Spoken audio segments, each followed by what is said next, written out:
Shalom Bapak Ibu Saudara. Shalom. Haleluya. Kita yang di dalam ini kita berikan mau beribadah, siapkan hati kita, berikan yang terbaik buat kita. Karena Tuhan telah berkorban banyak buat kita. Dia telah mati guys untuk tebus dosa kita.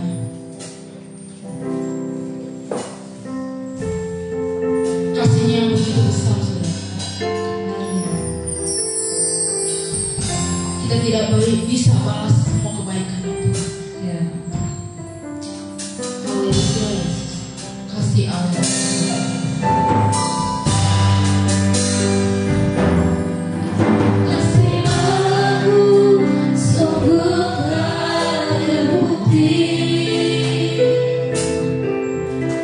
Ketika Dia serahkan anaknya,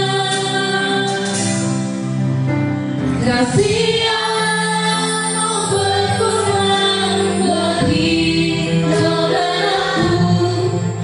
Tak ada kasih seperti kasih-Mu. Kasih Allahku sungguhlah terbukti ketika Dia serahkan anaknya.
Terbaik untuk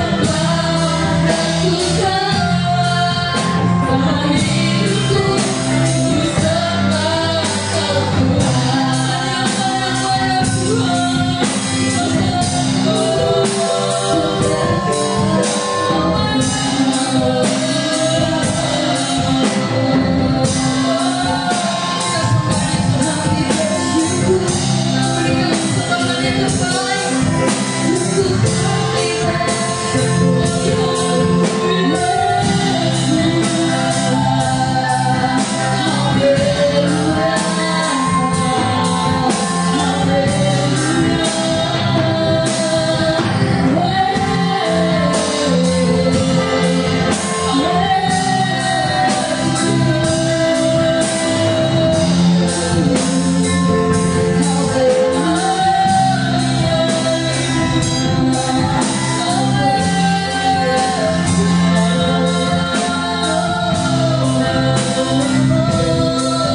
surga. Betapa kami bersyukur pada pagi hari ini Tuhan. Engkau sangat baik Bapa bagi kami sebagai anak-anak-Mu. Kebaikan-Mu tidak pernah terhingga dalam hidup kami ya Yesus. Hingga pada saat hari ini kami bisa berbakti kepada-Mu Tuhan, bisa beribadah kepada-Mu ya Bapa. Karena Engkau Tuhan Yesus telah mati di kayu salib untuk menebus setiap dosa kami ya Bapa. Karena itulah ucapan syukur kami Tuhan. Kami memiliki Allah yang sangat luar biasa yang menebus setiap dosa kami sebagai anak-anak-Mu ya Bapa. Karena itu Tuhan pada pagi hari ini persiapkan kehidupan kami, roh jiwa kami untuk menyenangkan hati-Mu ya Bapa, untuk memuji menyembah hanya kepada-Mu ya Bapa. Urapi setiap pelayan-pelayan pada pagi hari ini dengan urapan kuasa Roh Kudus-Mu ya Bapa, sehingga pujian kami boleh berbau harum di hadapan-Mu ya Bapa, dan kami semua yang hadir di sini dilayakkan oleh Engkau ya Bapa. Terima kasih Tuhan Yesus. Kami pakai semua Tuhan Yesus menjadi alat-Mu, menjadi kepunyaan-Mu yang sempurna ya Tuhan di hadapan-Mu ya Bapa. Setiap pelanggaran dosa kami Kau ampuni pada pagi hari ini Tuhan Yesus. Engkau sucikan, Kau kuduskan ya Bapa, untuk kami menghadap hadirat-Mu yang kudus ya Bapa. Terima kasih Tuhan. Kami serahkan ibadah kami ini dari awal pertengahan hingga akhirnya dengan urapan kuasa Roh Kudus-Mu menyertai kami semua. Dalam nama Tuhan Yesus kami mengucap syukur. Haleluya. Haleluya. Masih ada sukacita saudara? Haleluya. Haleluya. Shalom yang di live streaming. Haleluya. Shalom untuk yang baru datang. Haleluya. Kita nyanyikan pujian. Datanglah kebaiknya Tuhan dengan hati bersyukur. Haleluya.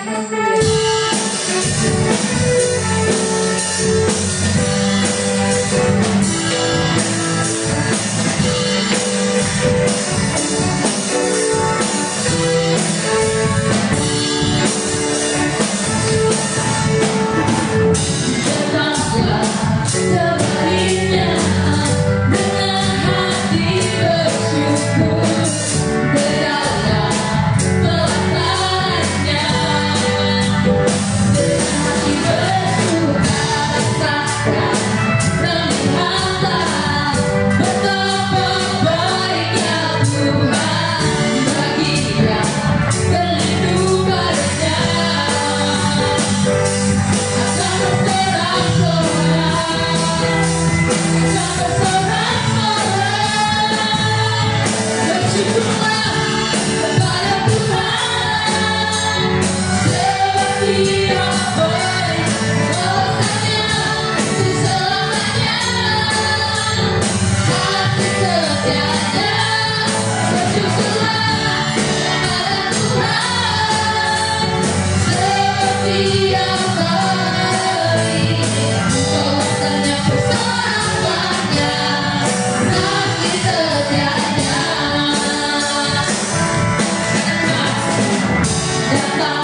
pengen tanya yel-yel kita Philadelphia, ada yang masih ingat? Oh ya, Philadelphia kasih bersaudara, kasih bersaudara. Haleluya. Beri tepuk tangan untuk kemuliaan nama Tuhan. Haleluya. Kita pasti diberi kuasa dari Raja yang mulia. Kita bisa menaklukkan musuh di bawah kaki kita. Kita pakai kuasa dari Raja yang mulia. Sungguh besar kasih, sungguh besar kau Tuhan. Haleluya.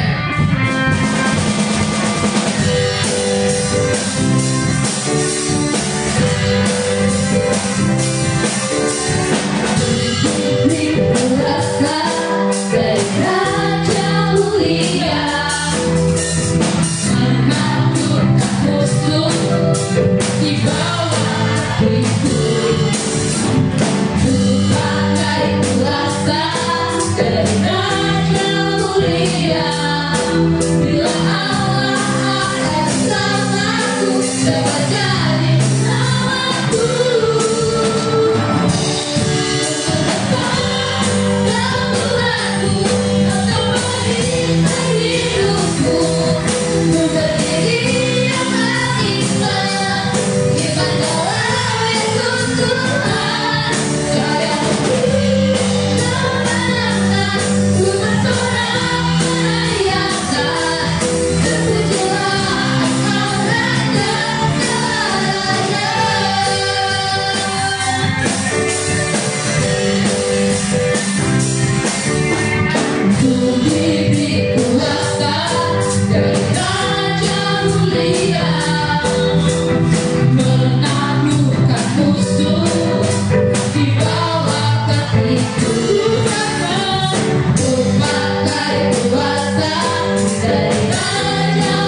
ada bersamaku, dapat jadi namaku.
Telah bersorak-sorai bagi Dia. Saatnya kita untuk mendengarkan firman Tuhan. Setiap apapun yang kita dapatkan dari firman Tuhan itu supaya menjadi pedoman dalam hidup kita.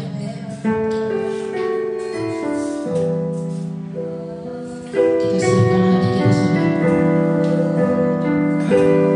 Jika kita mau dibentuk sama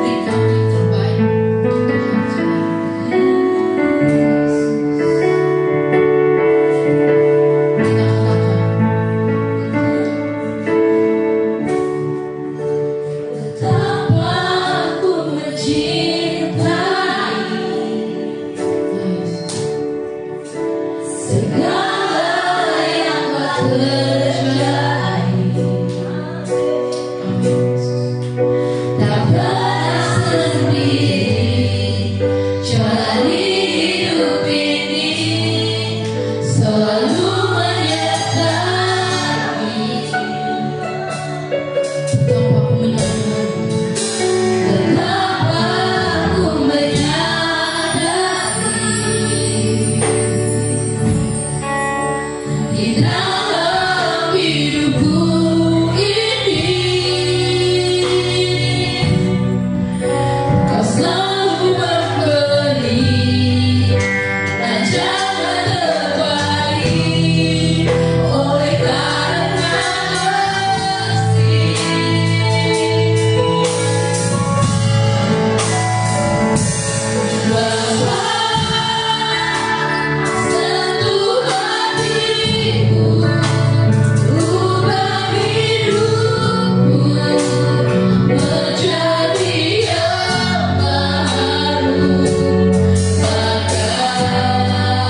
Ya, Tuhan shalom saudara, anugerah yang besar dari Tuhan untuk kita semua bisa menerima kebenaran firman Tuhan. Saudara, mari kita membuka dalam Alkitab kita, ada beberapa ayat yang kita akan baca saudara ya. Dari Injil Matius 13 dimulai dengan ayat 24 sampai 30, kemudian 34 sampai 43. Ya, ini cukup panjang sebuah perumpamaan. Ya, kita baca Injil Matius pasal 13 ayat 24 sampai 30. Saya baca ayat 24, saudara ayat 25 dan seterusnya. Yang sudah menemukan katakan amin. Ya, Yesus membentangkan suatu perumpamaan lain lagi kepada mereka, katanya, hal kerajaan sorga itu seumpama orang yang menaburkan benih yang baik di ladangnya. Saudara, tetapi pada waktu semua orang tidur, datanglah musuhnya menaburkan benih lalang di antara gandum itu, lalu pergi. ketika gandum itu tumbuh dan mulai berbulir, nampak jugalah lalang itu. Maka datanglah mahar-mahar gandum itu padanya dan berkata, Tuhan, bukankah gandum baik yang Tuhan taburkan di ladang Tuhan? Dari manakah lalang itu? Jawab tuan itu, seorang musuh yang melakukannya. Lalu berkatalah hamba-hamba itu kepadanya, jadi maukah Tuhan supaya kami pergi mencabut lalang itu? Tetapi ia berkata, jangan, sebab mungkin gandum itu tercabut kalau waktu kamu mencabut lalang. Biarkanlah keduanya tumbuh bersama sampai waktu menuai. Pada waktu itu aku akan berkata kepada para penuai, kumpulkanlah dahulu lalang itu dan ikatlah berberkas-berkas untuk dibakar. Kemudian kumpulkanlah gandum itu ke dalam lumbungku. Saya baca 36. Maka Yesus pun meninggalkan orang banyak itu, lalu pulang. Murid-muridnya datang dan berkata kepadanya, jelaskanlah kepada kami perumpamaan tentang lalang di ladang itu. Saudara, Ia menjawab katanya, orang yang menaburkan benih baik ialah anak manusia. ladang ialah dunia. Benih yang baik itu anak-anak kerajaan, dan lalang anak-anak si jahat.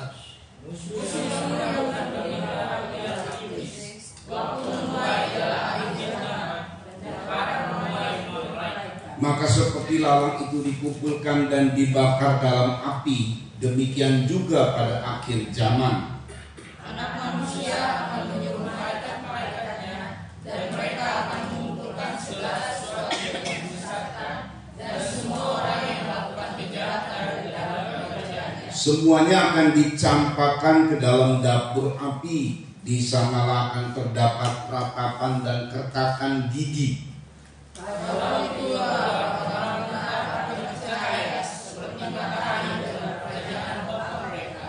Siapa bertelinga, hendaklah ia mendengar. Iya saudara, ini merupakan perumpamaan lalang dan gandum, saudara ya. Saudara perhatikan baik-baik bahwa ini perumpamaan ini adalah satu nubuatan juga, mengandung makna satu nubuatan. Dan itu nubuatan itu akan terwujud di hari akhir saat Tuhan datang kali yang kedua. Nah, ini sifat nubuatan. Jadi nubuatan itu saudara ada klimaksnya. Ya, saya ulang nih, nubuatan itu ada klimaksnya. Klimaksnya pada saat Tuhan datang, maka orang-orang yang berbuat jahat dimasukkan dalam dapur api, itu neraka. Sedangkan orang-orang yang hidup di dalam kerajaan Tuhan dan hidup baik dibawa oleh Tuhan di dalam satu lumbung, itu disingkirkan dan dipelihara oleh Tuhan. Jadi nanti ada satu penyingkiran terjadi. Orang bilang rapture, orang bilang penyingkiran, sama saja semua. Dimana kita akan meninggalkan dunia ini, hidup-hidup ya. Lalu kemudian kita akan ditempatkan di satu tempat di mana Tuhan pelihara tempat itu dari antikris.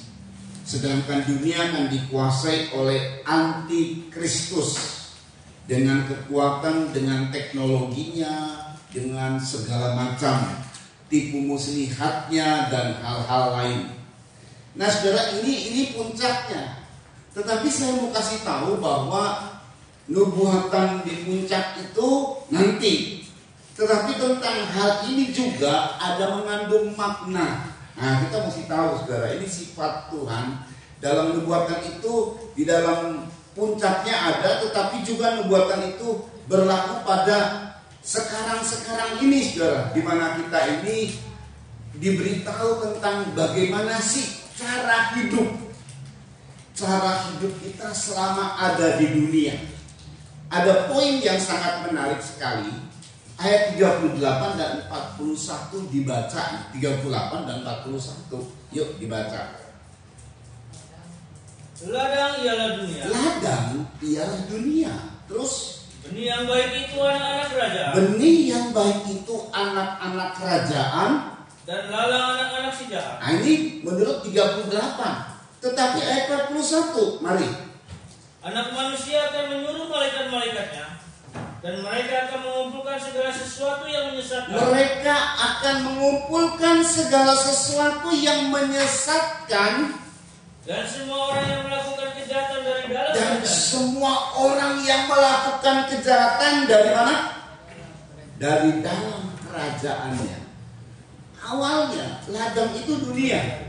Tetapi pada ayat 41, malaikat-malaikat disuruh oleh Tuhan mengumpulkan segala sesuatu yang menyesatkan. Ini lalang ini. Dan semua orang yang melakukan kejahatan di dalam kerajaannya, bukan di dalam dunia. Nah, jadi dari dua ayat ini saudara, di samping itu juga dari pengertian tentang dunia.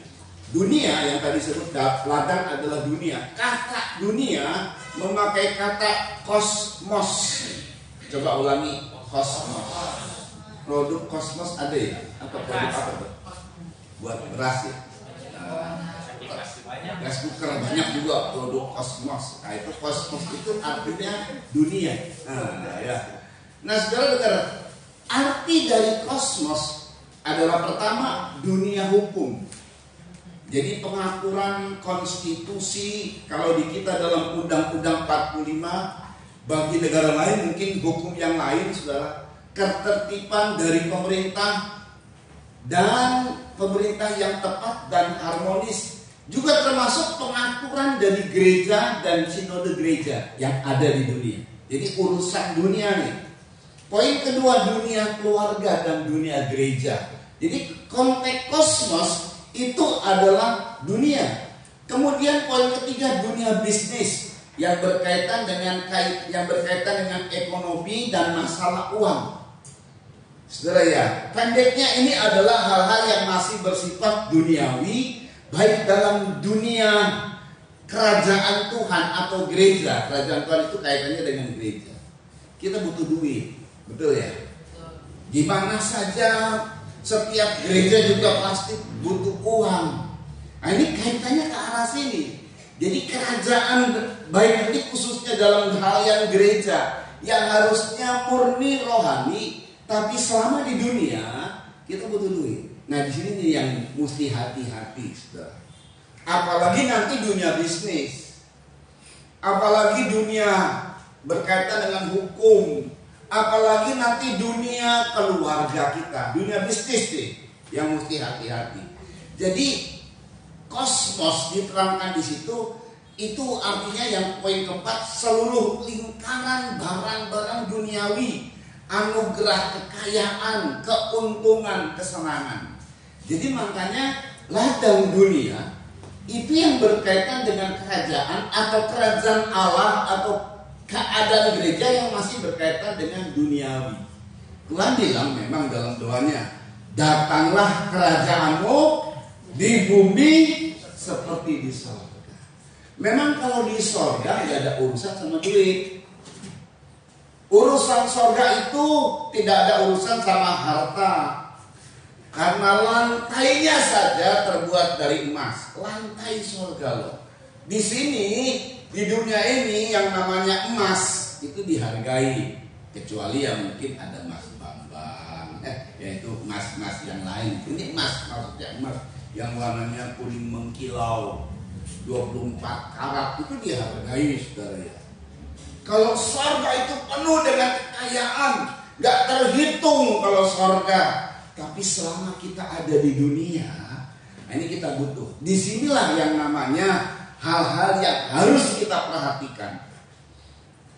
Saudara perhatikan, seharusnya biarpun kerajaan Tuhan, kan Tuhan bilang, jadilah kehendakmu di bumi seperti di sorga. Di bumi ini seperti di sorga. Jadi hal-hal yang berkaitan dengan bumi, berkaitan dengan bisnis, berkaitan dengan hukum di pemerintahan, berkaitan dengan keluarga, bahkan berkaitan dengan gereja. Ya, gereja ini kita kumpulkan kolekte, beli barang-barang, perjamuan, ada persembahan, ini juga pakai uang yang jadi persembahan ya. Lalu kemudian belum lagi dengan bayar internet, ini yang sekarang kita ini aja nih, internet gereja yang kita mesti bayar per bulan karena adanya live streaming, tambahan biaya dari di bulan-bulan sebelum pandemi. Ya kita nggak pakai begini, saudara. Setelah adanya pandemi, dengan adanya live streaming, jadi kita mesti tambah ini dan itu. Tiap-tiap minggu air yang kita minum saja mesti bayar, saudara ya. Belum lagi listrik tiap bulan, baik token maupun listrik langganan. Ini gereja dengan AC yang cuma sebeginilah. Semakin besarnya gereja, semakin banyak pengeluaran, saudara. Itu butuh duit, butuh uang. Yang Tuhan bilang memang, jadi murninya gereja itu, ini gereja ya. Nanti gereja ini yang kemudian berdampak pada hidup kita, rumah tangga kita. Gereja ini yang berdampak kepada hidup kita karena kita beribadah, lalu berdampak karena Tuhan bilang kaitan dengan gereja itu mesti murni kaitannya kerajaan Allah. Datanglah kerajaanmu, jadilah kehendakmu di bumi seperti di surga. Nah ini kerajaan Allah yang Tuhan bilang, carilah dahulu kerajaan Allah dan kebenarannya. Roma 14 ayat 17-18. Ini yang harus kita kedepankan selalu. Ini yang harus kita prioritaskan selalu. Ini yang harus kita utamakan selalu. Baik kita hidup bergereja maupun kita berbisnis, mau apa saja, carilah dahulu, utamakan dahulu soal kerajaan Allah. Hidup sebagai anak-anak kerajaan. Dibaca. Sebab kerajaan Allah bukanlah soal makanan dan minuman, tetapi soal kebenaran. Ini yang kita harus utamakan.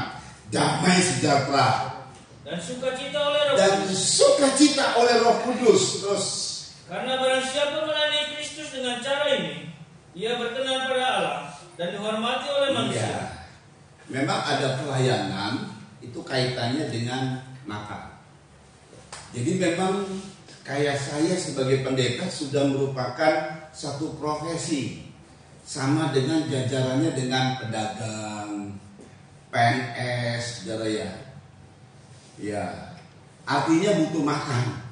Nah itu sebabnya banyak firman yang dijual seolah-olah kasarnya begitu. Para hamba-hamba Tuhan sudah tidak lagi murni untuk melayani Tuhan dengan pengabdian, tetapi sudah mulai pikirannya dengan duit.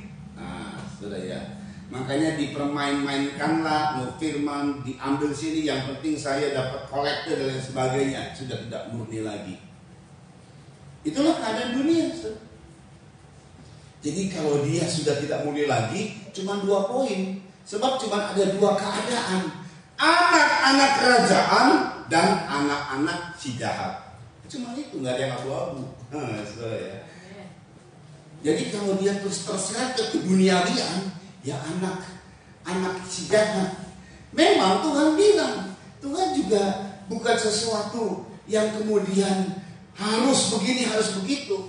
Tuhan memang bilang, Di dalam dunia kita butuh makanan. Cuman kerajaan Allah itu bukan soal makanan dan minuman, tapi soal kebenaran. Ini yang diprioritaskan, bukan cari duitnya, saudara. Profesi pendeta, profesi gembala bukan kemudian berubah kayak profesi menjadi pedagang dan lain sebagainya yang dipikirkan cuma untung.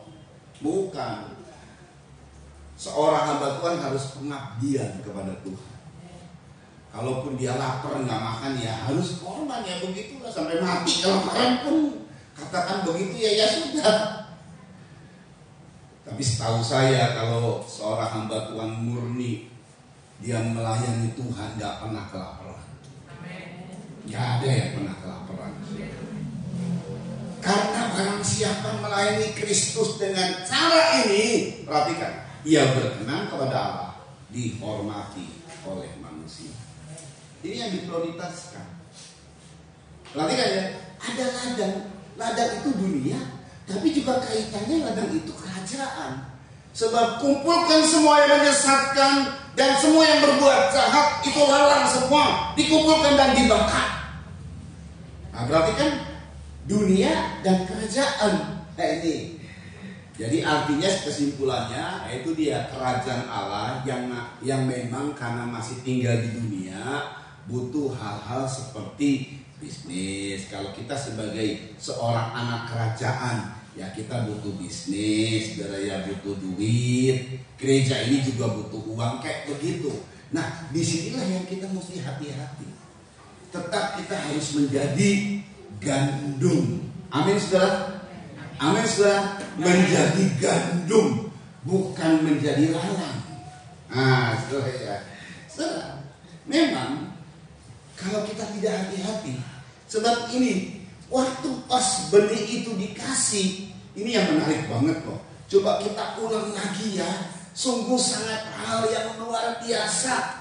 Saya sangat terhibur dan jujur ya. Ini sesuatu yang dahsyat yang terjadi.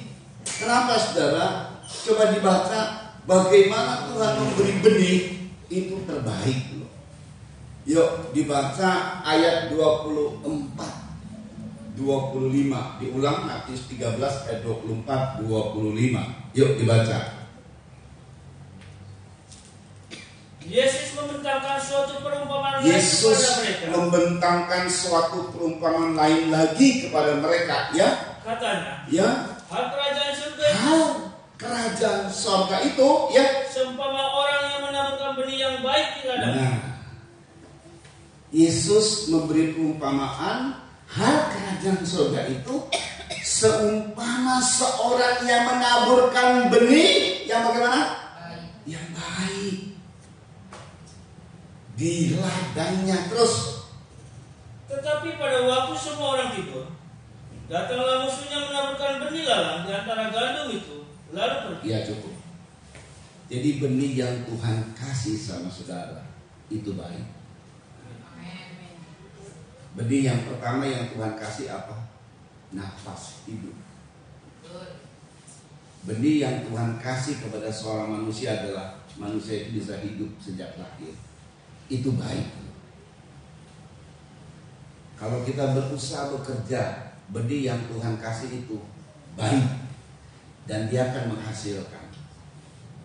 Memang tergantung dari tanah hati kita. Kalau hati kita baik, dia akan bertumbuh. Jadi benih yang Tuhan kasih itu baik. Apa yang Tuhan berikan kepada kita itu selalu yang terbaik, bukan yang buruk. Benihnya ini benih yang unggul, yang telah teruji. Benihnya apa? Firman. Firman yang Tuhan kasih itu selalu yang baik. Jemaat Tuhan di Pagaden dapat firman yang baik, betul-betul baik. Kita bisa menyerap, bisa menerima kebenaran firman. Kita bisa merasakan hadirat dari firman. Kita bisa diskoreksi, kita bisa diberkati, kita bisa diberkati oleh karena firman. Berapa banyak anak-anak Tuhan di sini yang awalnya karena benihnya yang baik, dapatlah dia sebagai gandum yang bertumbuh. Itu awal tuh. Ada hal-hal yang nampak luar biasa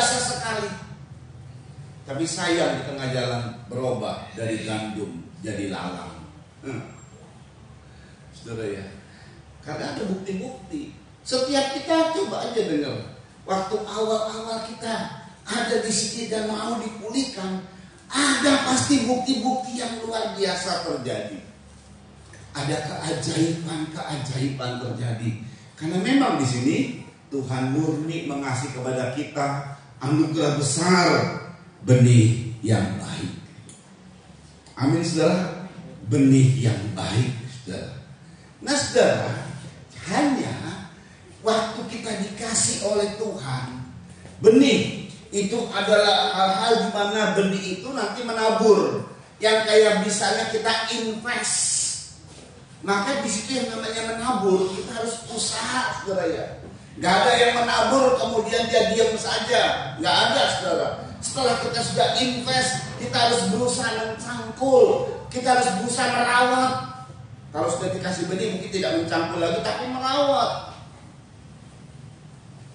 Sayangnya ini peristiwa terjadi. Semuanya baik harusnya tuh. Ladang itu baik. Di gereja ini harusnya baik semua, ya tak? Di dunia bahkan harusnya baik. Memang Tuhan kasih dunia buat Adam dan Hawa, baik semua. Tapi muncul iblis. Memang kita tahu iblis ini yang Tuhan jatuhkan. Dia inilah, si jahat inilah yang mau merusak pekerjaan Tuhan, merusak juga gereja Tuhan, merusak dunia yang baik ini. Nah, pada saat munculnya lalang, itu pada saat semua orang tidur. Nah ini dia, kondisi tidur yang membuat akhirnya ada lalang. Tidur adalah keadaan yang tidak terjaga, saudara ya. Tidur adalah keadaan. Jadi ini kalau kita lihat, saudara ya, pada saat semua orang, termasuk anak manusia, termasuk Tuhan tidur. Nanti tidurnya bukan konteks dia tidur, sebab Tuhan itu nggak pernah tidur. Kita baca sebentar di sini, Mazmur 121. Ini kalau dia tidak tidur, lihat ya. Kalau dia tidur, ada lalang. Kalau dia tidak tidur, dan Tuhan tidak pernah tidur waktu menjaga kita, dan keadaan tidak tidur ini, pertama tidak ada lalang. Dan keadaan kita kalau Tuhan tidak tidur, ini yang terjadi. Mazmur 121 ayat 3-8. Yuk. Ia takkan membiarkan kakimu goyah. Ia takkan membiarkan kakimu goyah, anak-anakku. Terus, penjagamu tidak akan terlelap. Kenapa kaki kita tidak goyah? Sebab penjaga kita tidak pernah terlelap. Terus, sesungguhnya tidak terlelap dan tidak tertidur penjaga Israel. tidak pernah terlelap, tidak pernah tertidur penjaga Israel, penjaga umat Tuhan. Ayat 5 perhatikan. Tuhanlah penjagamu. Nah, Tuhan menyatakan diri, akulah penjagamu, Tuhanlah penjagamu. Terus, Tuhanlah naunganmu di sebelah tangan kanan. dan Tuhan menjadi naunganmu dan kau, dan dia ada di sebelah kanan, di yang kuat. Teruskan. Matahari tidak Hanya menyakiti kalau engkau tidak pada tidur, waktu siang, matahari tidak akan menyakiti engkau. Terus, atau bulan pada waktu malam. atau bulan tidak menyakiti engkau. Ini gambaran kalau orang kerja, maka tidak ada kita disakiti. Kalau disakiti, dia akan terus menjaga kita, akan memberi pertolongan kepada kita. Hebatnya lagi, ayo, Tuhan akan menjaga engkau terhadap segala kecelakaan. kecelakaan tidak terjadi karena Tuhan menjaga. Terus, Dia akan menjaga nyawa. bahkan dia menjaga nyawamu. Sebab penjaga kita bagaimana? Tidak pernah tertidur. Terus kan, Tuhan akan menjaga keluar masuk. Tuhan akan menjaga keluar saat kita ada di luar kerja, mungkin order. Kita itu aktivitasnya keluar dan ke dalam. Terus Dari sekarang sampai selama-lamanya. iya, keluar saat kita kerja, ke pasar kah, mau ada shopping kah, cari orderan kah, lalu nanti malam atau sore atau ya tergantung dari setiap kegiatan kita pulang ke rumah istirahat. Kan dua keadaan sudah. Ada orang yang berpikir, wah kalau kita ada di luar, kita ada di tempat yang bahaya, ada ancaman maut lah di mana-mana. Lalu apa di rumah nggak ada ancaman maut? Banyak orang yang mati di rumah. Ya di kamar mandi jatuh, kemudian stroke, meninggal dia. Ada orang kesetrum di rumah, matilah dia. Saudara ya, orang lagi tidur enak-enak di rumah, gempa bumi, matilah kau. Waktu saya ke mana? Ke Posok. Ini ke Posok, ada Palu ya, ke Palu ya. Sepupunya istri saya cerita, karena dia sebagai saksi hidup, salah satu saksi hidup. Ya banyak orang juga cerita lah ya, bagaimana peristiwa gempa bumi dan tsunami. Nah yang kita lewati itu adalah jalan di mana adanya tsunami. Jadi di sepanjang pesisir jalan itu laut ke sana. Itu dia bilang, ini di tempat ini kapal besar tersandar, banyak mayat bergelimpangan. Iya. Ada orang yang ya itu tsunami di daerah Palu itu tahun berapa ya? 2018. Donggala kan? Yang Donggala. Banyak mayat. Ada tsunami. Ada satu daerah yang iya pecah dan lain sebagainya. Ada satu daerah yang tertimbun, satu daerah. Itu di pagi hari kalau nggak salah ya, sore atau pagi? Pagi. Tapi ada yang saudara tahu, ada yang longsor di malam hari, lagi tidur, bangunnya. Waktu dia bangun di mana nih? Ya, sebab dia lagi tidur, lalu kena longsor, bangunnya di mana dia? Nggak tahu di surga atau neraka gitu. Tergantung bagaimana orangnya ya. Kaget dia bangun.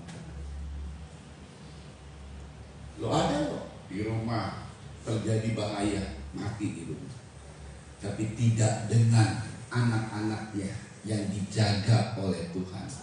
Tuhanlah penjagamu. Dia menjaga keluar dan masukmu. Saat engkau ada di dalam rumah pun Tuhan jaga. Saat kau berada di luar Tuhan jaga. Saat engkau mungkin pakai kendaraan jalan kaki, bagaimana saja Tuhan jaga. Tetangga saya saudara, memang kebetulan pas jalan besar ya. Yang anehnya itu ada mobil, dia lagi beli belanja di depan rumah. Biasa ada pasar yang ada jualan sayur biasa di sini juga ada ya, pakai gerobak itu jualan di keliling lah dia, bukan di pasar tertentu ya dia jual, dia keliling pakai gerobak. Dia lagi beli, ditubruk sama mobil di depan rumah. Ditubruk sama mobil yang kalau nggak salah remnya blong. Masuk rumah sakit, masuk ICU, nggak lama kemudian meninggal. Sebelum meninggal anaknya yang bungsu bilang sama cici saya sudah pelayanan di sini. Dia bilang gini, ada 5 gunung. Jadi karena dia nyembah kepada pesugihannya ke 5 gunung, nggak tahu gunung apa aja. Semua penghulu-hulu mau minta nyawa orang ini. Jadi diimpikanlah ada penghulu 5 gunung rebutan nyawa orang ini. Jadi minta tolonglah kepada kami untuk didoakan. Saya lupa cici saya doakan atau tidak, itu tetangga. Diawali dulu waktu pas ini di terakhirnya dia yang kena ibu rumah tangga. Sebelumnya anaknya yang paling ganteng banget, teman saya kalau itu, sama-sama usianya 17, saya 17 dia 17. Mati saya lebih muda. Mati tabrakan, cuma nabrak bajai langsung mati. 2 kakaknya yang kurang ganteng-ganteng, ini yang paling ganteng. Kecelakaan di kami itu ada trek-trekan di, kalau saudara lihat pernah ke rumah kami ya, itu jalan Bandengan Selatan, Bandengan Utara itu putar gini sudah. Nah itu buat trek-trekan. Kalau jam 2 dini hari sebelum adanya jalan layang itu buat trek-trekan. Nah 2 orang ini caranya bolak-balik jatuh nggak mati-mati. Tabrakan jatuh nggak mati-mati. Paling tangannya patah. Ini baru sekali jeger nabrak bajai mati. Itu yang pertamanya. Terakhirnya ya direbut Dinda dari Lima Gunung di depan rumahnya. Tapi Tuhan yang menjaga kita akan menjaga keluar masukmu, menjaga engkau dari segala kecelakaan. Ia akan menjaga nyawa kita, bahkan segala perbuatan-perbuatan yang berkaitan dengan kerja. Matahari tidak menyakiti engkau bekerja, bulan tidak akan pernah menyakiti engkau. Engkau akan dilindungi karena penjaganya Tuhan tidak pernah terlelap, tidak pernah tidur. Jangankan terlelap, tidur aja tidak pernah. Haleluya. Tapi saat itu Tuhan tidur. Ada peristiwa juga memang. Injil Markus 4 ayat 35 sampai 39. Yesus sempat tidur. Yesus ini sempat tidur. Kenapa tidur? Tidurnya di mana lagi? Yuk dibaca. Nah ini dia ya, Markus 4 ayat 35 sampai 39. Yuk. Pada hari itu, waktu hari sudah petang, Yesus berkata kepada mereka, marilah kita bertolak ke seberang. Yang ngajak siapa? Yesus. Yesus yang punya inisiatif ngajak, ayo kita ke seberang dan bertolak. Jadi mereka pakai perahu, saudara ya. Terus mereka meninggalkan orang banyak itu lalu bertolak. Iya. Dan membawa Yesus beserta dengan mereka dalam perahu. Dan membawa Yesus. Jadi tadi Yesus yang ngajak, sekarang Yesus dibawa. Udah Yesus cicing, diem aja. Soal perahu urusan kami, Petrus, Yohanes, Yakobus jago-jagonya. Terus dalam perahu di mana Yesus telah duduk, dan perahu-perahu lain juga menyertai dia. Yesus duduk, ya perahu-perahu lain menyertai. Terus kan?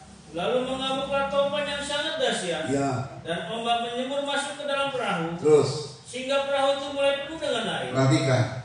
Pada waktu itu Yesus sedang tidur di buritan. Iya, Yesusnya tidur.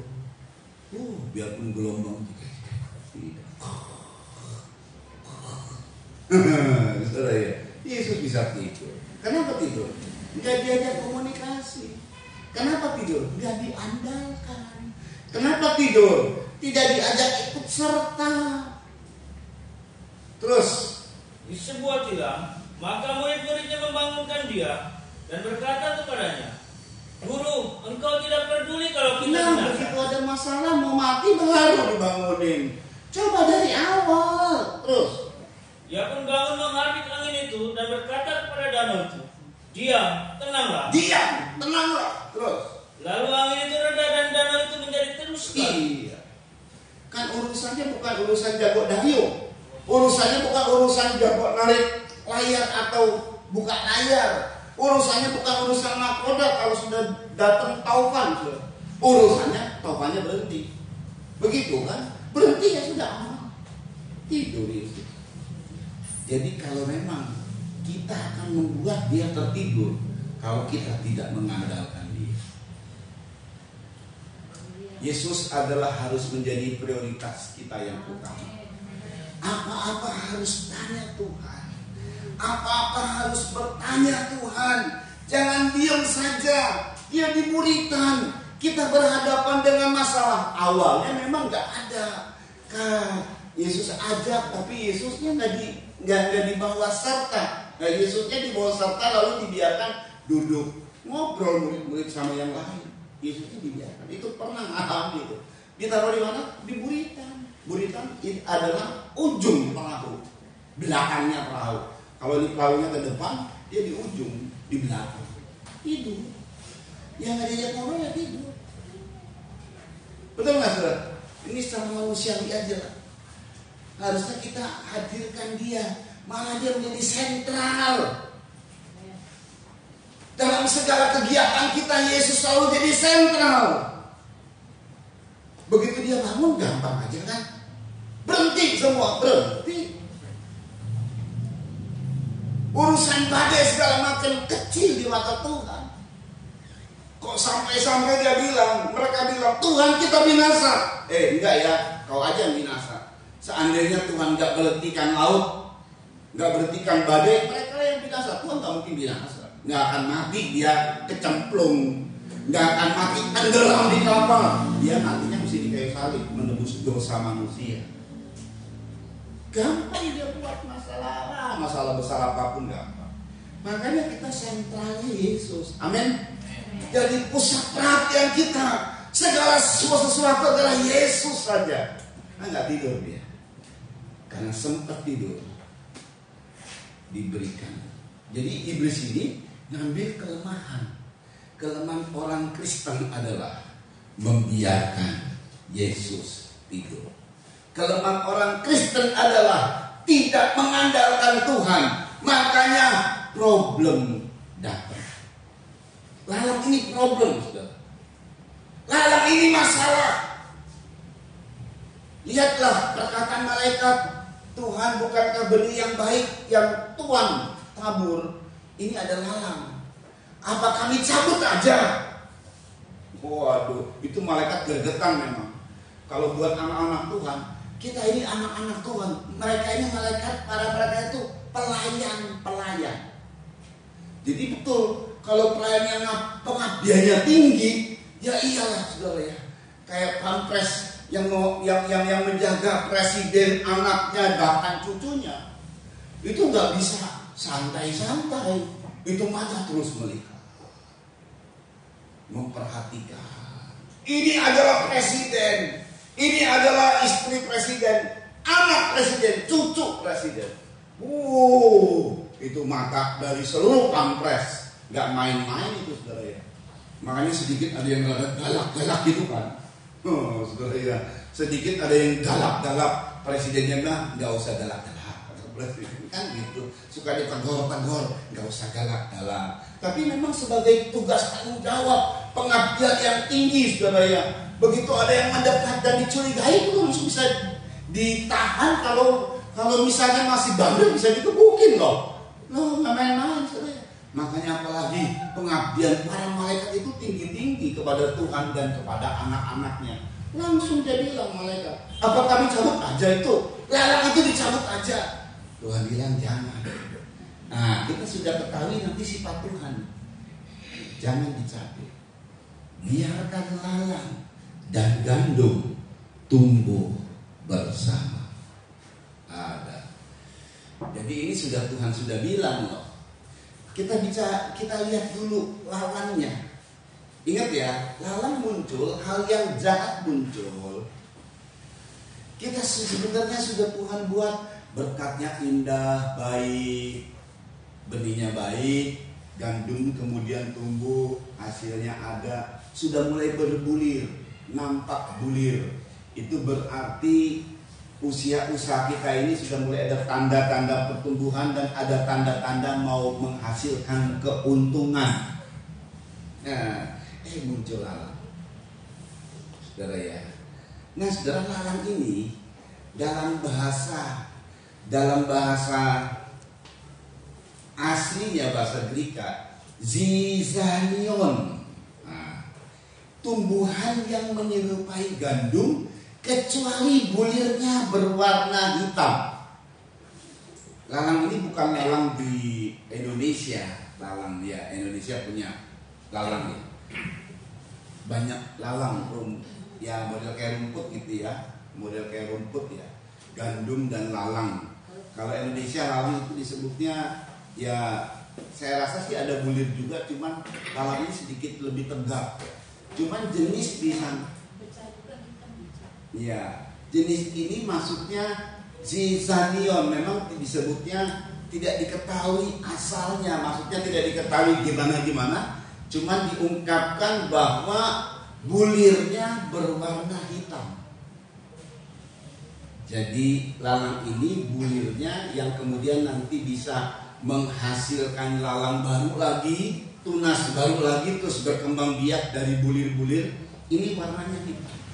Gandum, ya gandum kalau sudah ini menguning, warnanya kuning ya, bulirnya kuning. Beda jauh antara hitam dan kuning. Jadi memang ini anak-anak syaitan. Syaitan kan gambarnya hitam. So ya, gitulah ya. Anak-anak syaitan, anak-anak setan, gitu kan. Ini lawan. Ini adalah benihnya dari si setan. Yang namanya hitam itu adalah kuasa kegelapan, kuasa yang jahat.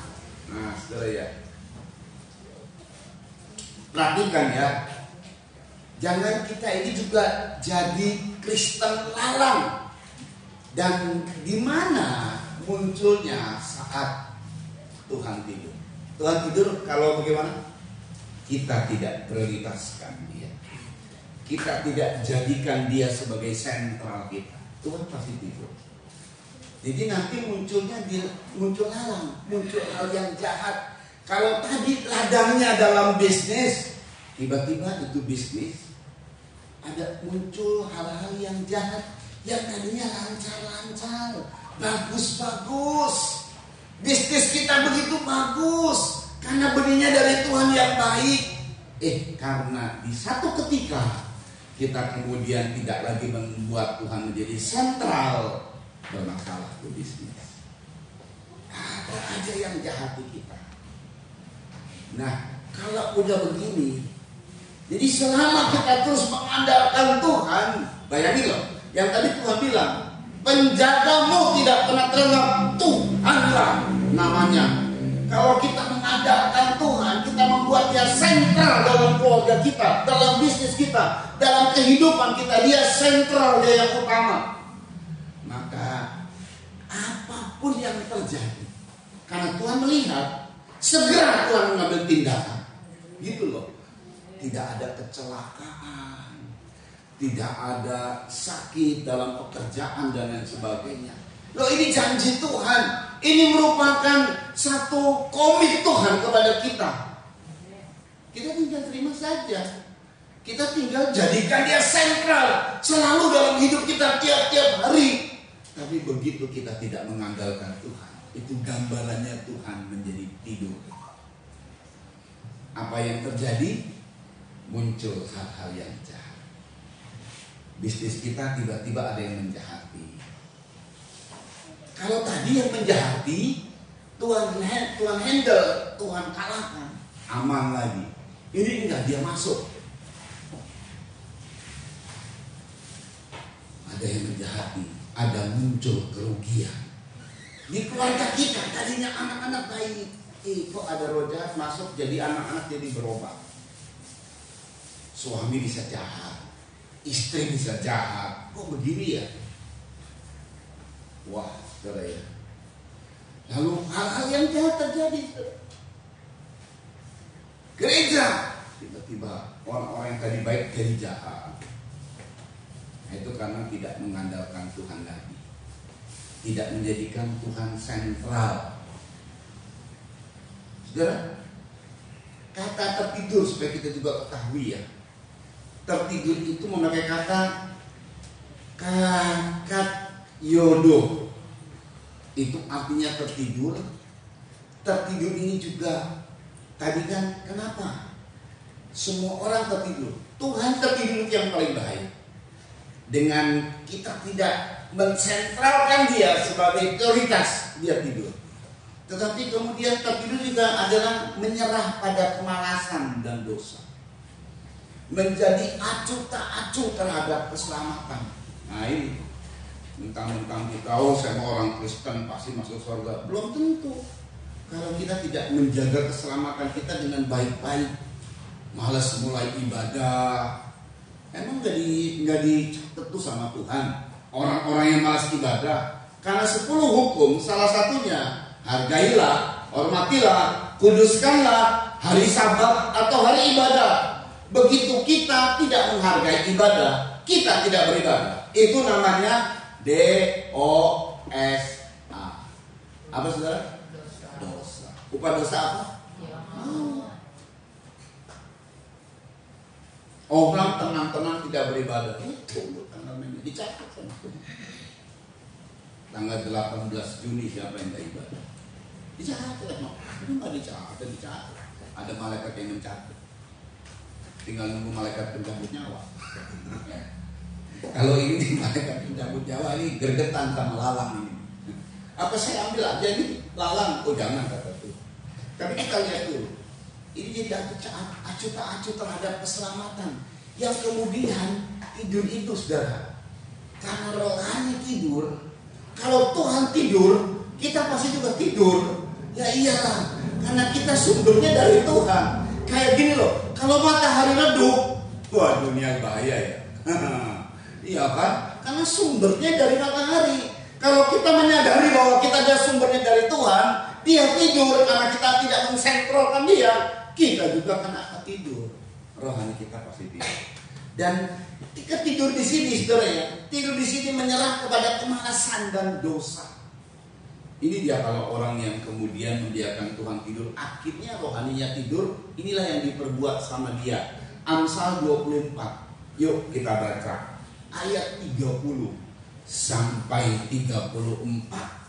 Yuk cepat yuk dibaca ini. Ini menarik ini. Jadi kalau Tuhan tidur, nanti beginilah ladang-ladang orang yang kemudian kalau udah tidur lalu nanti muncul malas.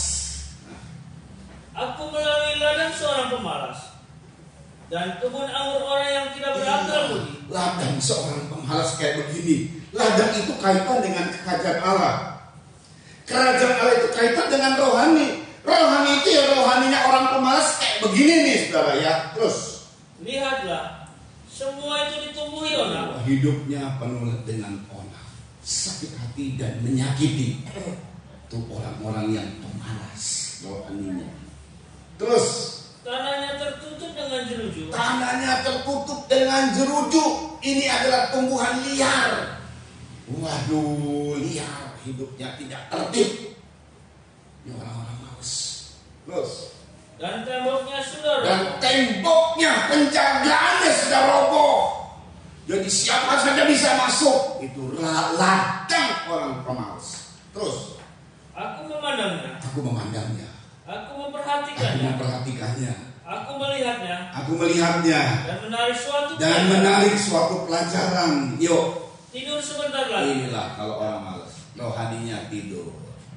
Ntar bangun, tidur lagi. Ke gereja, besok-besok nggak ke gereja. Ke gereja, besok-besok nggak ke gereja. Itu namanya ladang seorang pemalas. Terus, Mengantuk sebentar lagi. di gereja ngantuk. Iya kan? Terus, Melipat tangan sebentar lagi. melipat tangan Tinggal berbaring. terus tinggal berbaring. Yang terjadi. Maka datanglah kemiskinan seperti seorang penyerbu. Wah, kemiskinan itu datangnya bukan 1-2 orang. Seperti seorang penyerbu. Kemiskinan, miskin rohaninya. Terus. Dan kekurangan seperti orang yang bersenjata. Dan kekurangan seperti orang bersenjata. Jadi hidupnya ya kurang. Miskin rohani itu bagaimana sih? Orang miskin rohani itu mudah sungut-sungut karena selalu merasa kurang. Kalau orang yang kaya rohani bagaimana? Selalu bersyukur. Nggak punya duit, bersyukur. Itu kaya rohani. Amin, sir. Amin. Bersyukur. Mungkin bersyukur kita itu dengan tetesan air mata. Tapi bersyukur bukan nangis karena susah, bukan. Tapi bersyukur. Aku tetap percaya kepadamu Tuhan. Di tengah-tengah kesulitan yang aku hadapi. Tapi dia bersyukur. Nah, itu kaya orang itu. Kalau miskin, kan orang miskin kan kurang. Ngemis. Ya, tuh dia pengemis. Selalu bersungut-sungut. Mudah tersinggung. Miskin rohaninya. Lah orang kalau kaya rohani mah dikritik apapun gak tersinggung lah. Tapi kalau orang yang mudah tersinggung itu miskin rohani. Mudah sakit hati. Gak tertib hidupnya. Ini ada seorang pendeta, sekalian aja saya sampaikan. Ya saya cuplik dari seorang pendeta. Saya lupa siapa yang ngomong, tapi dia begini ngomong. Para gadis katanya, kalau mau menikah, jangan menikah sama orang pemalas. Mumpung di sini ada ungkapan pemalas. Karena itu namanya pemalas, nggak bisa berubah itu. Aduh ya benar juga ya kalau saya dengar-dengar.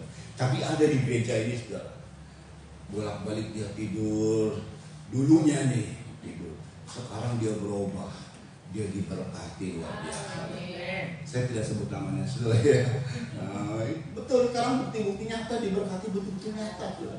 Saya tahu di orang dijulukinya dulu apa? Bangke. Tapi sekarang betul-betul diberkati loh. Luar biasa. Kagum kami dengan orang ini, saudara ya. Ya dia mau kerja keras.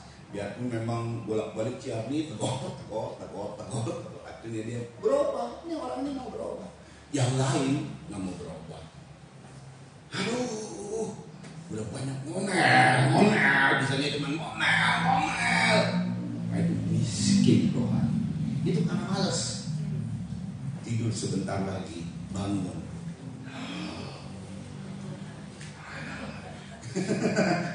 Jangan tidur lagi. Kemiskinan menyerbu. Nih, malas nih orang. Ya kan ya. Nah ini sekarang kita mesti tahu nih. Begitu keberadaan kita tidak mengandalkan Tuhan, tidak mensentralkan Tuhan, Tuhan seolah-olah tidur. Begitu keadaan kita akhirnya males dan kemudian muncullah lalang. Bayangin ya, udah begitu muncul lalang, jujur ya, saya mau kasih tahu, para malaikat di sorga yang menjaga saudara itu gregetan sebenarnya. Tuhan apa kami cabut aja Tuhan ini lalang ini, biarin dah. Banyak kan kalau gandum saudara ya, biarin nggak apa-apa, kami usaha keras lah. Yang harusnya kan nggak perlu, para malaikat nggak perlu. Tapi malaikat mengajukan diri loh, menawarkan diri, kami cabut aja. Tapi Tuhan bilang gini, tidak, biarkan lalang bertumbuh bersama-sama dengan gandum. Jadi kalau kita berpikir nih, kalau kita sudah kena masalah, ada orang menjahati kita, dengar baik, waktu dia menjahati kita, hari ini dia menjahati kita begitu hebat sekali. Kalau dia belum puncak menjahati kita, terus kita dijahati sampai klimaks. Itu sifat Tuhan. Makanya ada satu ungkapan di sini. Yuk cepat saja, Kejadian 15 ayat 16, cepat. Nanti kita akan melihat inilah yang terjadi. Kejadian 15 ayat 16. Yuk cepat yuk. Kejadian 15 ayat 16. Ini sifat Tuhan ya. Kita harus tahu sekarang sudah. Yuk. Tetapi keturunan yang keempat akan kembali ke sini. Tuhan berkata pada Abraham, kau diberkati. Aku akan tunjukkan ke tempat di mana engkau akan tinggal di situ selama-lamanya. Di mana Tuhan? Cicing, ikut aja. Abraham dia ngikut, Tuhan nggak pernah tahu tempatnya di mana. Nggak taunya Kanaan. Sejak di Kanaan, Abraham tidak pernah mendapat Kanaan menjadi miliknya. Lalu tiba-tiba malah muncul ayat ini, malah muncul perintah ini. Waktu dia persembahkan kepada Tuhan satu korban. Malah Tuhan bilang, keturunan yang keempat akan kembali ke sini, sebab seluruh keturunanmu akan diperbudak oleh bangsa kafir. Terus, sebab sebelum itu kedurjanaan orang Amori itu belum genap. Sebab sebelum itu kedurjanaan orang Amori, orang Kanaan belum genap.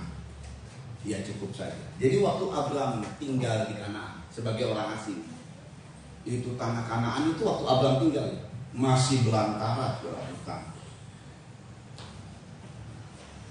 Abraham punya anak itu baru sedikit karena proses dari menurunkan bangsa lebih lambat dari bangsa-bangsa manapun. Betul kan? Betul kan? Jadi Tuhan bilang gini, seolah-olah Tuhan bilang gini, keturunan keempat aku akan bawa kembali. Setelah karena di generasi, di 4 keturunan ini, jadi ada generasi keempat dari Abraham. Itu berapa ratus tahun kemudian. Kenapa? Karena negeri ini harus dibangun oleh penduduk Kanaan. Jadi seolah-olah mereka yang bangun, mereka yang ngurusin yang namanya hutan belantara, hutan diberesin, bangun-bangun rumah, gali-gali sumur. Mereka yang kerja. Kamu tinggal terima aja. Itu hutan sudah, belum tersentuh apapun. Yang suruh kerja siapa? Orang Kanaan. Dan Tuhan tahu perilaku orang Kanaan ini akan jahat. Memang udah jahat tuh orang Kanaan. Dan orang Kanaan ini akan genap kejahatannya sampai keturunan keempat Israel dari Abraham. Baru genap. Sebelum genap Tuhan gak bisa berbuat apa. Jadi gitu, itu udah sifat Tuhan. Kalau ada orang jahat, gak akan Tuhan hukum sampai kejahatannya genap. Cuma itu ukuran Tuhan, bukan ukuran manusia. Betul ya? Itu perilaku terhadap orang Kanaan. Begitu genap kejahatannya, habiskan seluruh Kanaan. Cuma karena Israel tidak menghabiskan. Sodom dan Gomora juga sama. Waktu dilihat Lot di situ ya, sedikit demi sedikit perbuatan jahatnya memuncak sampai genap. Tuhan baru hancurkan Sodom dan Gomora. Makanya nanti dunia ini sampai genap kejahatannya baru Tuhan hancurkan, baru kiamat. Sebelum genap kejahatannya nggak ada kiamat. Dan itu juga sifat Tuhan. Kita sebagai gandum di tengah-tengah lalang, orang-orang yang menjahati kita. Lalang ini masuk ke dalam keluarga, masuk ke bisnis. Jadi ada yang jahat dan lain sebagainya. Sampai berapa lama? Sampai genap waktu jahatnya. Kalau yang jahat bertobat, sama dengan kita berkawan dia. Jadi saudara seiman kita. Kalau yang jahat terus jahat, terus akan menyakiti kita sampai genap. Jadi pihak kita bagaimana? Sebagai gandum, terima aja disakiti. Iya kan? Betul kan?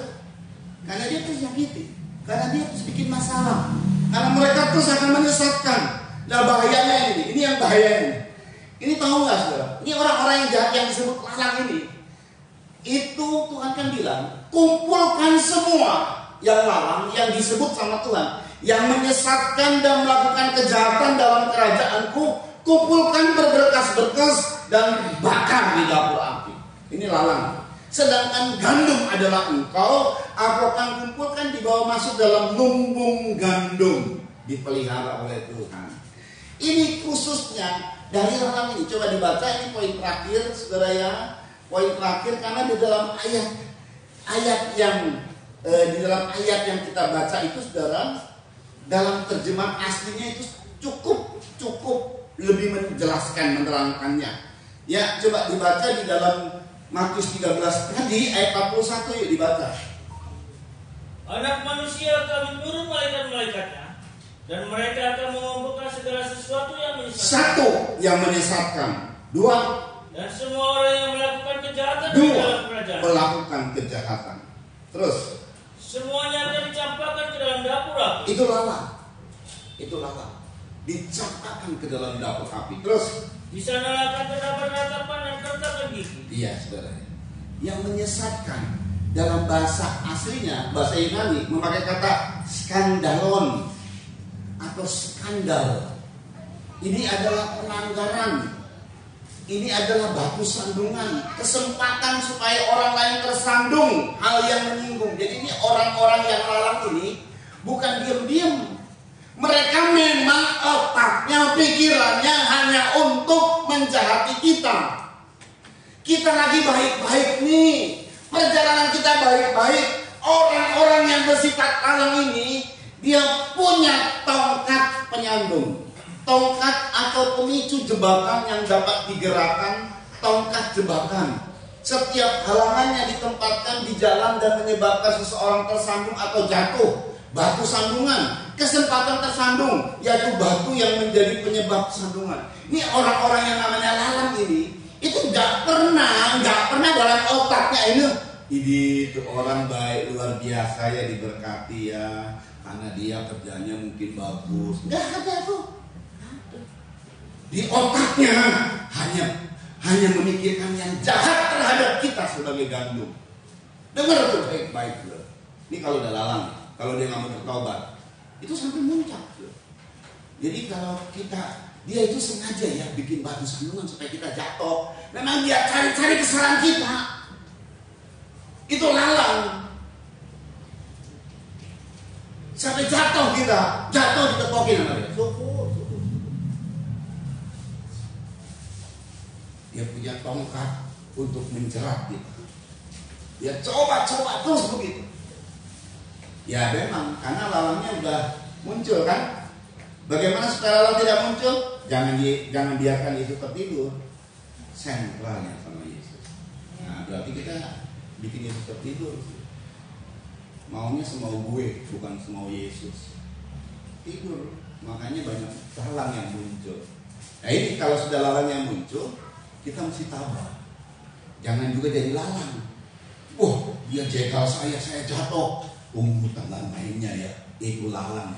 Gua balas lo, gua balas tendang lo. Itu namanya lalang. Kalau gandum enggak, terima. Saya disakiti, saya terima. Saya kembalikan kepada Tuhan. Saya serahkan kepada Tuhan. Maka Tuhan sebagai penyembuh batin kita, Dia akan memberi penghiburan kepada kita. Sudah gak apa-apa, aku juga begitu. Tabah ya nak. Aku beri kekuatan, beri penghiburan. Ditutup di sana, aku buka di sono. Mau ditutup, kita dijegal, gara-gara dijegal ditutup usaha kita. Tuhan buka di sono. Tidak usah khawatir, selama Tuhan ada, andalkan saja terus Tuhan. Amin saudara. Jadi setiap orang atau benda yang olehnya seseorang terjebak, lalu udah terjebak, ditarik ke dalam kesalahan atau dosa, sakit hati dan benci, supaya itu munculnya. Jadi itu gak pernah diam lalang itu, selalu mencari kelemahan kita. Makanya nanti di hari terakhir, jadi gini saudara ya, kalau hari terakhir itu kan nanti akhir zaman. Kita juga punya hari terakhir. Kalau saudara lihatnya di jalan tol ya, awal pekerjaan kita mesti minggir kan, karena satu jalur saja, ini lagi kerjaan. Tapi ada akhir pekerjaan. Enggak sepanjang jalan tol pekerjaan, macet. Jadi itu orang memakai berapa ruas dulu, berapa kilometer baru dibetulkan. Ini selesai baru ruas yang lain supaya nggak terlalu macet. Nanti ada awal pekerjaan, ada akhir. Nanti ada tulisannya akhir pekerjaan. Juga setiap kita. Jadi kalau kita dijahati, kitanya yang tabah, kitanya yang ampuni, kitanya rela sudah. Karena kita membuat dia tidur sih, lalangnya muncul tuh. Nggak tahu berapa banyak lalang.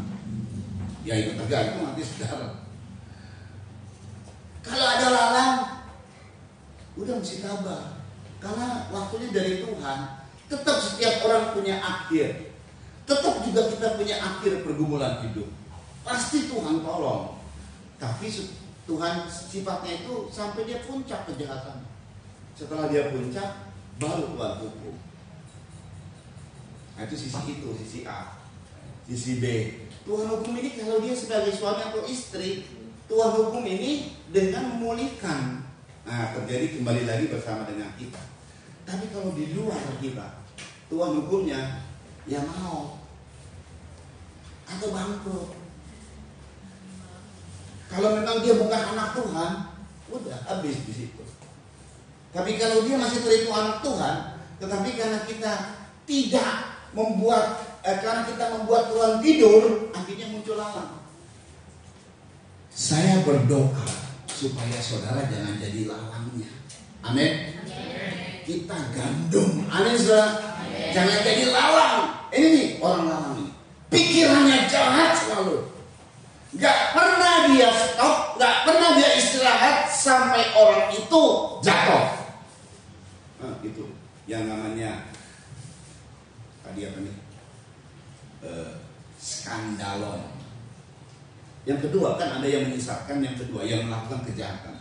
Yang melakukan kejahatan itu dalam bahasa Greka anomia, kejahatan, ketidakbenaran, pelanggaran hukum, keadaan tanpa hukum karena melanggarnya, penghinaan. Nah ini orang yang melakukan kejahatan ini suka menghina, suka membuli, dan pelanggaran hukum.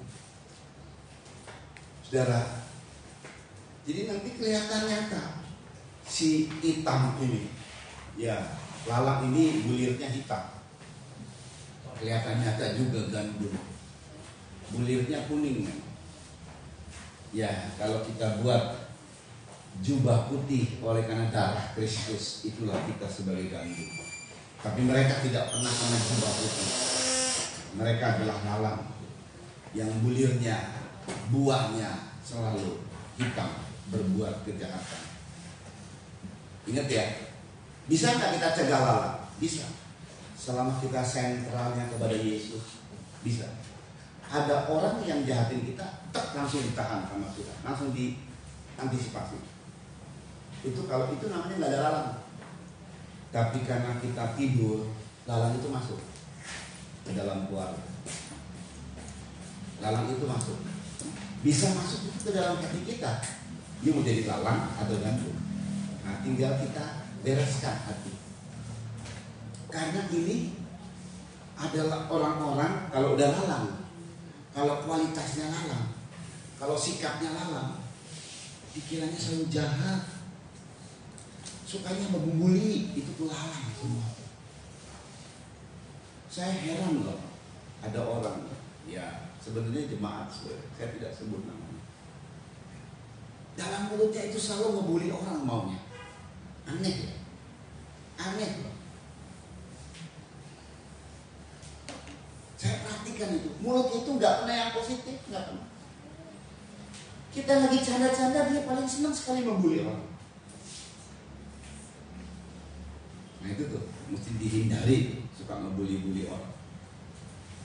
Saya adalah pribadi yang nggak pernah ngebuli orang, karena saya tahu setiap apa yang kita ucapkan, entah dia ngebuli sebagai ungkapan supaya kita ketawa gitu kan. Memang dalam lawak atau dalam stand up comedy atau apa saja, kalau misalnya dalam grup lawak itu mesti ada yang dibully.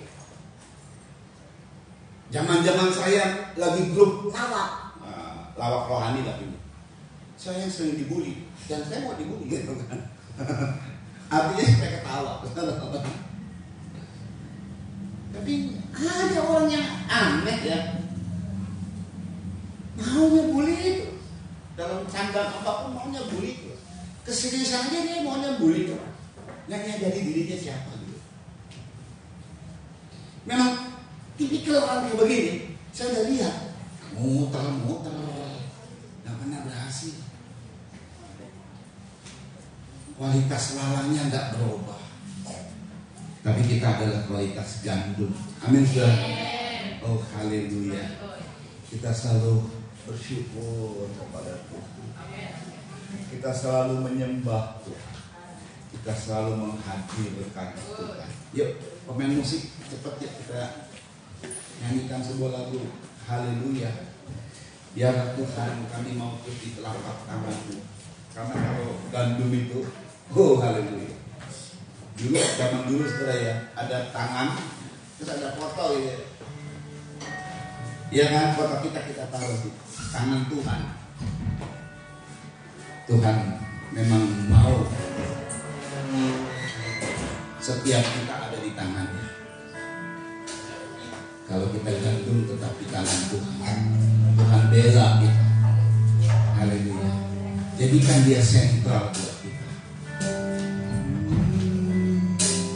Di telapak tangan tertulis aku, di dalam genggam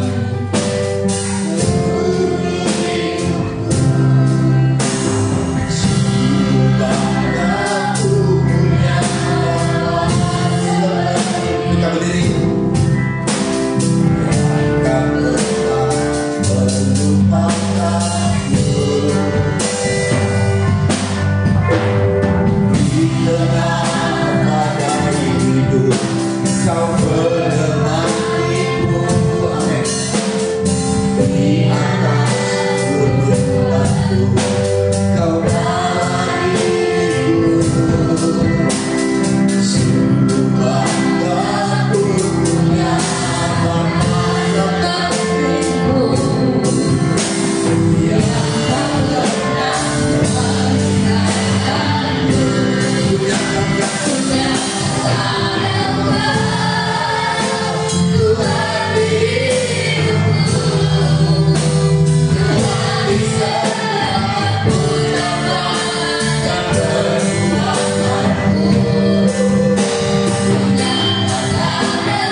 kami boleh diberkati oleh kebenaran firman-Mu.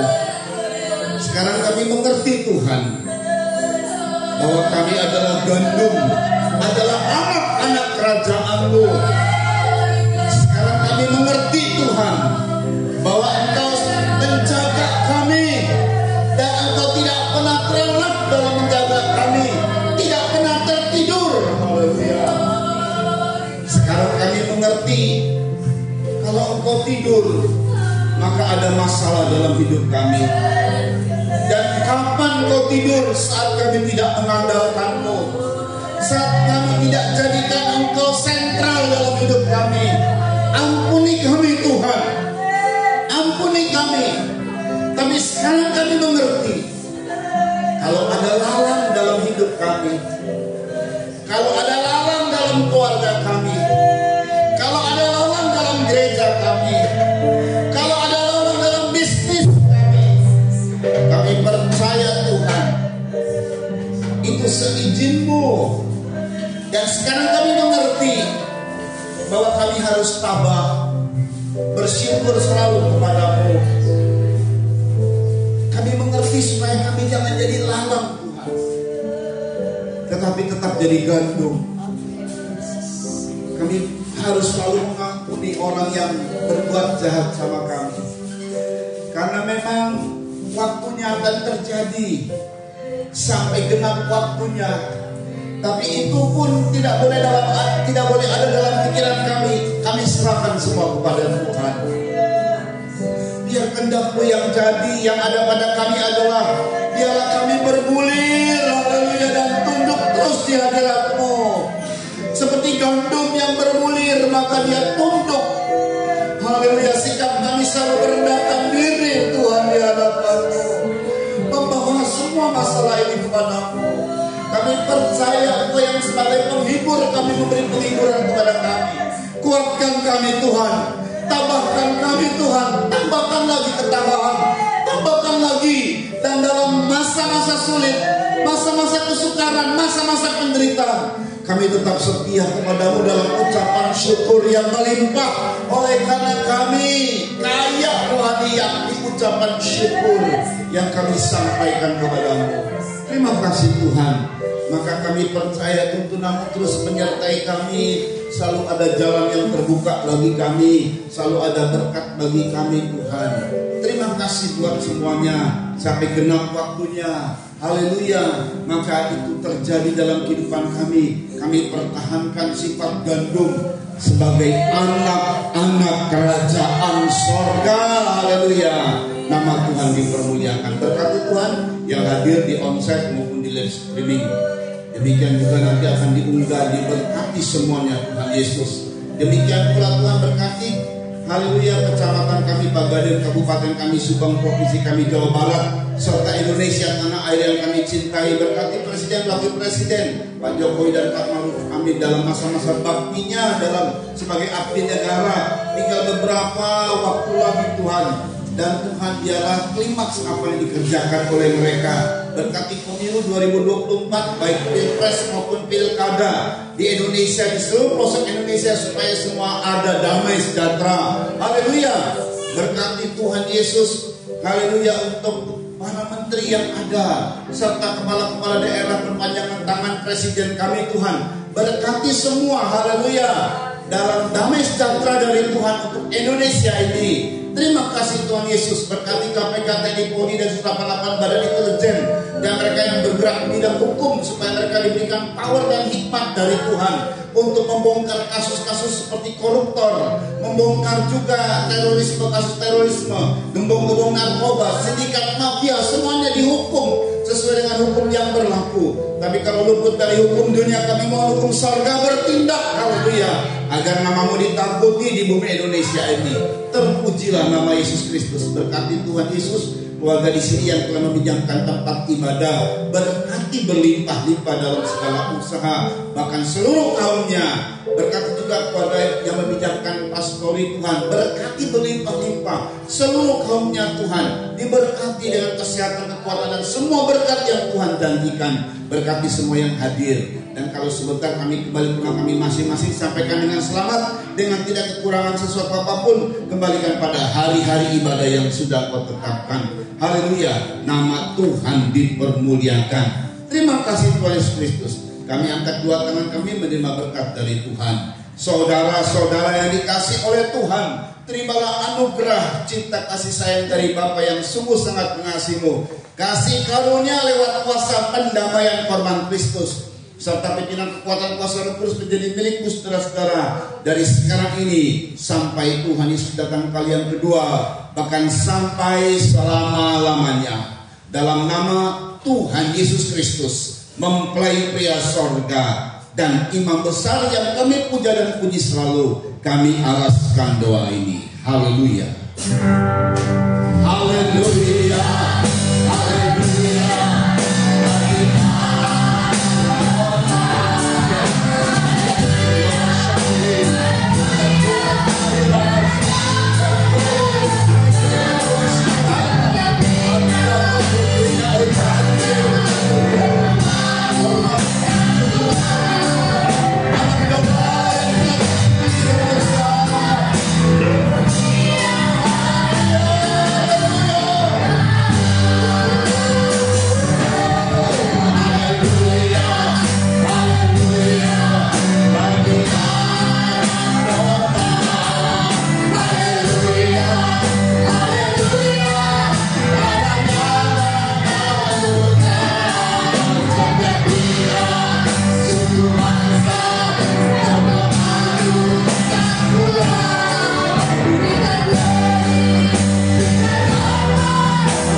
Saudara, persembahan 2 kali ini untuk yang terakhir untuk misi saudara ya, persembahan 2 kali.